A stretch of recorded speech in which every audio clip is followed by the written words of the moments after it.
channel, everybody. My name is Adam and this is Vancity Audi. In today's video, we're going to be data logging my B8 S4. I'm going to use two methods. The first method is using a VCDS program from Rostec. It's a cable that you can do so many different things with. It's usually referred to as VAGCOM for the old school VW guys. I have that system that I'll log the car with. I'll go step by step on how to do that, the parameters you need to log, and then switch it over to Integrated Engineering's Powerlink system. That is their tuning software, and I'm going to be showing you exactly how to log with their software as well. I know not everyone's going to be using Integrated Engineering, so I thought I'd show you guys how to do both. That way, if you've chosen to go with a different tuner, you're still able to log your car and make sure that your car is running properly. The main thing we're going to be looking for today is ignition timing. There are so many different things you need to look and check on to make sure your B8s or 8.5s or whatever Audi or Volkswagen is working as perfectly as it can. But today I'm showing you guys ignition timing because it is, for me, the simplest thing to see to make sure the fuel you are using is up to par for the tune you're using. This car is still completely stock. It has not been tuned. So, we're using our terrible fuel here in BC. It's equivalent to crap 91 octane in California. I'm sure other places all over the world with their terrible fuel quality, but that is what we're dealing with today. I haven't added any ethanol, I haven't added octane booster, I haven't done anything. So we're gonna see a ton of timing being pulled out of this car. And that's the way most people run their cars. Why am I not going as fast as I should? Probably because the fuel you're using is crap and it is not utilizing what is on the car. As soon as you start tuning these cars, whatever company you use, it's asking for more. It needs higher octane fuel. And even if you're using a 91 octane file and you're using 91 octane fuel, I know none of you want to hear this, but your car is not running as well as it could be. So that's why I'm going to be showing you this video. That's why we're going to be logging this car and showing you how to do it so you can do it on your own car. And you can see just how well or how poorly your car is performing. For those that follow the channel, you've seen that I've hardwired in a P3 gauge. When I say hardwired, that means that nothing needs to be plugged in. It's already soldered together and connected in here. But this constantly needs data to come through the the OBD2 port. So this is going to take up some of the bandwidth. So for anyone that has this installed, if it's not hardwired, just unplug the OBD dongle and plug in your VCDS cable. For those that do have it hardwired, you need to go through the menu, hold down both buttons until config shows up, and then cycle through all the options with the right button until you get to a screen that says PCO, and then it's going to say either A, B, or C. We need to have it on B. What this option means is that the gauge itself will not turn on unless you actually tell it to. So even after I start the car, it's not going to turn on unless I hold down this left button for a second or two. So we need this to be turned off in order to data log the car appropriately. So once you've physically made sure that this isn't turning on, and then you've plugged in your VCDS cable into the OBD2 port, you're gonna open VCDS. The first thing you're gonna wanna do is select the control module. Then you're gonna wanna select O1 and engine. Once you're in that, you're going to want to go to advanced measuring values. Then you're going to want to go up here and you're going to want to type in, sorry, it's going to take a sec, IGA. See how all these come up as IGA, IGA? These are all your ignition values for each of your cylinders. 0 is in reference to cylinder 1, 2, 3, I don't know why they do it, they just do. You're going to want to select all of them. Now you have all 6 cylinders highlighted to show how much timing is being pulled from each cylinder. Now to turn on the actual overall timing, let's go to here, we're going to type in ignition. And you're going to select ignition angle actual. So that's going to show you the actual ignition timing that you're getting as it sits. So as you accelerate, you're gonna see these numbers grow because you're pulling timing, so they're all gonna get into the negatives. And then this is gonna show your actual timing of the car, which should technically go up and then peak, but that's why we're doing this, so you guys can see exactly what it's like. The last one you need to do is your engine speed, because you need to see where you are in the rev range when all of this is happening. So there it is, engine speed, the very, very first one. Let's highlight that. And that's what we're gonna do for our logging. Now the big fault of VCDS is you can only pull in so much information through this cable and through this software. So this is the absolute maximum amount that you really want to data log at once. Once you have them all selected, you're gonna wanna go up to Group UDS Requests. Then you're gonna wanna hit this real fun button, Turbo. It is now pulling the maximum amount of data it can through the cable. Next, you're gonna go down to Log. Then you're gonna need to name the log. For me, this is gonna be a log with a stock tune. I am using, what am I using? I'm using 94 Chevron right now, which is, I don't know, some people consider the best fuel we have, but it still sucks pretty bad. So, stock 94. Now you're ready to log. You don't want to hit start yet though, unless you're ready to start recording. So now it's time to get on the street. So ideally for logging a car, you're gonna want to be, I think for this car, in 4th gear. The problem with doing that on public roads is you get up to really high speeds. So if you're able to get it on a dyno, then log in 4th gear. But we're on public roads and I don't want to go very fast. So we're gonna try to log 3rd gear. Ideally, you want to get the car at about 2,000 RPM and floor it in manual mode and get it all the way up to red line. And once it shifts or it hits red line, you let off. Just that short period of information is what you're data logging. The problem with doing that on a stock vehicle is it tells the car to shift, it tells the car to downshift, and there's nothing you can do about it. That's the way these cars are made. That's the way these cars are programmed. So, I'm trying to figure out how to do this as best. I've done it a couple times already. This is the method that I've found has kind of worked. So you guys can adapt this to your driving style or however you see fit, but this is what's worked for me. What ends up happening is I step on it and it instantly downshifts a gear. So if I'm in 3rd and I'm ready to go and I floor it, it downshifts to 2nd. So what I try to do is when it downshifts, I immediately shift back up as quick as I can. So your graph is gonna look weird because you're gonna be like shift and then it's gonna shift and it's way too much. Once you've tuned the car, it's gonna be way easier because I'm fairly certain that most tuners these days allow you to stick in the gear when you're in manual, which is essentially what you want. You want to be able to log an entire gear, an entire pull through the rev range in one gear. You don't want gear shifts to come into play. So what I think I'm gonna do is I'll be in 3rd and I am going to floor it and it's gonna downshift to 2nd. And I'm gonna immediately click my paddle to shift back to 3rd. Then I'm gonna let it run through 3rd and a bit into 4th. But once I get into 4th, you're going quite quickly anyways, so I'm not gonna hold it out that long. But the point of this video is to show you guys how to log. It's gonna be horrible and my car's gonna pull a bunch of timing because our fuel sucks, but that's not the point. I just wanna show you guys how to do this for yourselves. So I do the logging in manual. Traction control's off. I don't know that it needs to be, but I have it off anyways. You get to about the appropriate speed and then you're gonna wanna hit start on the computer underneath the logging. It's now logging. So now I'm in 3rd, I'm gonna floor it. But it downshifts to 3rd or 2nd, so I shifted right away and I'm pulling all the way through 3rd gear. You don't need to worry about shifting gears, it's gonna do it automatically. So now I'm in 3rd, I'm gonna floor it.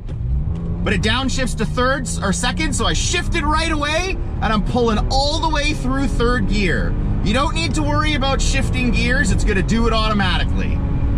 That's it. Or slow down, come to a stop, and you're gonna wanna reach over and hit stop. That little bit of information is what you are going to see on a graph to see how well your car is working.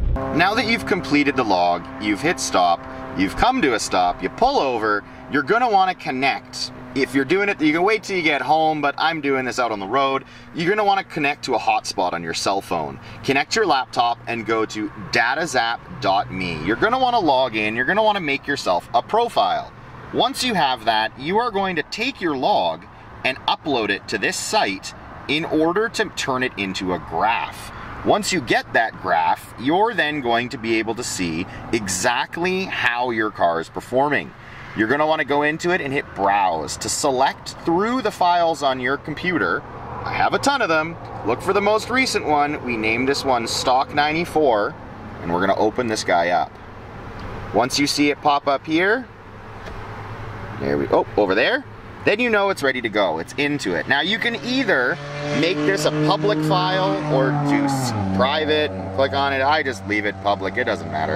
You're gonna hit save, and it's gonna turn all of that information into a graph as you can see it. So that right there is your engine speed. That is showing the acceleration. Then as you pan down, it's gonna show you all of the different parameters you just logged. See them all? What I'm gonna do is I'm gonna select all of the individual cylinders. And this is showing your knock retardation, your timing loss, whatever you wanna call it. So this gray line is your engine speed. All of these crazy squiggles, the color will correspond to whatever it is down here. So for instance, this is a green bar, you can look for the green bar. That is your cylinder 1 timing. So what we're gonna wanna do is you can take the mouse and hover over it, and as you go, it'll show you the engine speed and it will show you how much timing you're pulling. What you want in a perfect log is, you see how this starts out up here and it's flat? You want it all the way across. 0 degrees being pulled all the way back and forth. This is horrible. Holy crap! At 5,300 RPM, I am seeing 12 degrees of timing from cylinder 2. That is a massive hit in power. And remember people, I am on a stock tune. This car has been unmodified when it comes to the ECU and TCU tuning. So different parts in the rev range, it's not quite as bad. That one's 3, 7, 6, 4, 8, 8. But as you can see, it is fighting the entire time to make power because the fuel is so crappy in the car. That's what a lot of people are seeing once their cars are tuned, and they don't realize it because they haven't data logged their vehicle. The second thing that we highlighted was the actual ignition angle. And this is the timing of your car. See, it's going up, and so, it drops. That's because I let off, and it goes back to normal. But the idea behind this line is, on a properly running car, usually you see this fairly even pulling up as the timing advances as you increase in speed. But you see a lot of the ups and downs and ups and downs and ups and downs. That's because your car is pulling timing on cylinders and not giving you a perfect pull through the rev range. So when it shifted gears, yes, you're gonna get that massive spike. But all the way up, this is a nice pull, smooth pull from about, what is that, 3,100 RPM. And then it goes all the way up to where it shifted automatically at 68, or around there. You can see the timing. So at peak timing here, what do I have? Peak timing is like 21 and change. And it goes down here, and you can see it go up and down and up and down. But that number, you're gonna see either increase or decrease depending on the way that the tune is done by each independent company. But once I get into it and I start tuning the car with integrated software, we'll see how this does. But this is your overall timing angle. Hood's open, get some cool air on the car. I usually like to do my logs when the car is at the same operating temperature so you don't see weird fluctuations. Nothing's changed. The car's sitting here. I'll probably sit here for about 20 minutes and let it cool down, get it back to within reason of what I was doing before. You can see, guys, VCDS software, the standard that a lot of people use, the logging stuff isn't that great, but it gets across how your car is performing. Now we're gonna plug in the Powerlink cable from Integrated Engineering, and we're gonna see just how insanely easy it is to use their software to log, and how it is way better than VCDS. I've used a lot of tuners, I've used a lot of loggers. Integrated engineering is very, very simple, very basic, but you get so much more information. Let me show you that now. I don't care whether it's a gimmick, whether it's a ploy, it's awesome. I've never seen a cooler little thing to hold on to your data cables, your logging cables, your tuners. It's this little fancy little guy, and you open it up. I just did it the wrong way, what a moron. Open it up. I hate doing things with one hand. I gotta get a head mount so I can do these things with both hands. You open it up. This cute little nugget of an adapter. This is the actual dongle that you use. This is the version 4, so if you have earlier versions, it might not quite look the same, but that's the plug, that's the light to show it's connected, and then it comes with a very long cable, which is great, because sometimes they don't make them long enough, because this has to plug in under your feet and then go all the way over the dash, over into the seat, because that's where you leave your computer to log. Now for the cool factor. I love this program. It is so easy to use. The IE Flash Wizard. We're gonna double click on that. We're gonna open it up. It's making sure that the requirements are there. Flash Wizard, how many horsepower do I have? 114. No idea what that means, but it's still cool. Turn on the car, make sure it's connected. We're going to want to use, oh God, the ignition is on. I hate that. If someone knows how to code that out and it actually works, please put that in the comments below, because I can't figure it out. Anyways, we are now in, turn off the music, we are in extras. Extras is gonna pull up all of these cool features that you can do with this. I haven't used any of them except for Datalog. Probably do that in future videos, but Datalog it is. Click on it, and done. It's ridiculous. You don't have to select anything. Everything is already pre-selected. Everything you need is there. Look at that. Every cylinder, your boost, your high pressure fuel, your fuel injector, your lambda, everything is together. You do not have to select what it needs to record. Because this cable can pull through so much more data than the VCDS, you can do all of this in one pull. That's it. Let's get this going.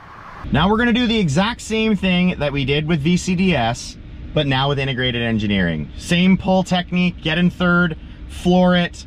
It's gonna downshift, instantly shift back to third and carry it all the way through third. Keep it in manual. But this time, rather than having to save the file name and all that stuff ahead of time with VCDS, you've pulled up all the parameters, they're already ready to go. All you're gonna have to do is hit start. So you're in third gear, you're about 2,000 RPM, and you're gonna floor it, but before that, hit start. Go. Downshifts, but shift back right away as soon as you can. It takes longer than others. Pull all the way through third. And slow down. Go. Downshifts, but shift back right away as soon as you can. It takes longer than others. Pull all the way through third. And slow down. Then you're gonna go over here and hit either stop or save. I'm gonna hit save. Unlike VCDS where you name the file ahead of time, the Integrated Engineering Powerlink cable asks you to name the file after. So now you've hit save and you need to name the file, whatever you choose. I'll probably end up calling it the same thing so I can compare the files, but this will be stock 94 IE. So we now have an entire Datalog saved with the integrated engineering software this time. We're gonna wanna go back into datazap.me, back to uploading another file. We're gonna go to browse. It might not be saved in the same place though. These are Datalogs from VCDS. It actually saves it on my computer under documents. So we're gonna pull up the most recent one, Datalog stock 94 IE. Make sure it populates, wherever the heck it is, it's trying. There it is. Now we're gonna go down and we're gonna hit save. And we hope that it turns it into a very lovely graph for us. So what you'll notice here is it looks a lot different. That's because I took so much longer to hit stop. It's going to record and turn whatever you do into a graph. So if you don't stop it soon enough, like I just didn't, it's gonna be long and really crappy to look at. So we're gonna only want this, because this is the power pull. This is the pull from, it was a late shift, 3600, all the way up to peak, which was 6834. But this time, we have a whole slew of things that it recorded. Way, way, way more data than VCDS ever did. So the first thing I'm going to look at is the ignition timing on each of the cylinders. So again, remember, stop your logs sooner because this is all jumbled up rather than being spread nicely like the VCDS. I waited too long and they're all crammed together. Still gives you the data you're looking for though. You can swipe across and kind of see where you're at. But on that second pull, what's the worst ignition timing that I have on that one? Which it shows cylinder 2 of 9 degrees on that one. But still, -4, -2, -6, -5. This is just a great tool and very, very superior to VCDS for logging. But I understand that not everyone will be within integrated engineering and you might want to use VCDS. So now let's look at the overall ignition timing. So what you're going to notice on the Integrated Engineering Powerlink system is they call the ignition timing spark advance. So that's what you're looking for in the Powerlink system, and it's the same thing where you're looking for that steady increase, but we definitely have some peaks and valleys. It's going at the ignition pull, going, ignition pull, going, timing pull. So it's not smooth, but it still gives you the numbers that you're looking for to see how much timing you're getting along the run, along the RPMs, and what it max out at, which is, I think the other one was 19.5 or something like that, or I don't know, that one shows 21. Maybe it went a little higher, but that is the gist of it. That is how you log your car. Now, that was just ignition timing. If you want to look at a bunch of other different things you can log, they are all on the very bottom. I'll just show you one more for this video. So what we're going to look at now is the boost. Boost actual compared to boost specified. At least I think that's what spec means. That is your boosts along the pull and what it recorded. So what you're looking for is obviously for them to be as close together as you possibly can. If the car is requesting 1759.9, then you're gonna want 1759.9. This has a teeny bit more than it's calling for, but this line is almost identical the whole way through. So you're making the boost you're supposed to make. This is just one of the many different parameters that you can log with the Powerlink system from Integrated Engineering.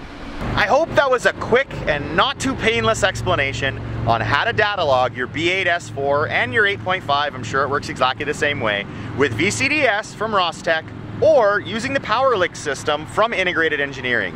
It is 1,000 times better. It is hands down. You can log so many different things. As I just showed you guys, VCDS, you suffer data loss because it can only pull so much through the bandwidth of the actual cable in the program. Integrated Engineering, I don't even know how many parameters it is. I honestly haven't counted, maybe 20 plus, but you're getting it all in one pull. So when I start to get more serious, I start mixing ethanol, I start tuning the car, I start throwing on bolt-ons, and I'm making more and more power, I don't want to have to do 3 or 4 runs to get the information that I need to make sure the car's running properly. I want to do one and done. And then if I see something weird, I can make an adjustment and go out again. I don't need to do 3 or 4 or 5 runs to get all the information you need. So again, to summarize, you're looking for 0 across the board on your timing on all of the cylinders. If you're seeing massive pulls like I am in my car, your fuel more than likely is not up to spec. There are other reasons why you might be suffering timing loss, but that is what I'm trying to cover in this video. So to get rid of that, in an upcoming video, I'm gonna start spiking the car with E85. Not very much though. Here in BC, Canada, we have 94 fuel that is ethanol free. So it's 94 octane, but with 0 ethanol.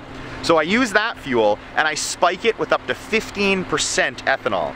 So I'm blending, I honestly don't know the math off the top of my head, maybe 8 liters, or what is that? A couple gallons worth of fuel into the gas.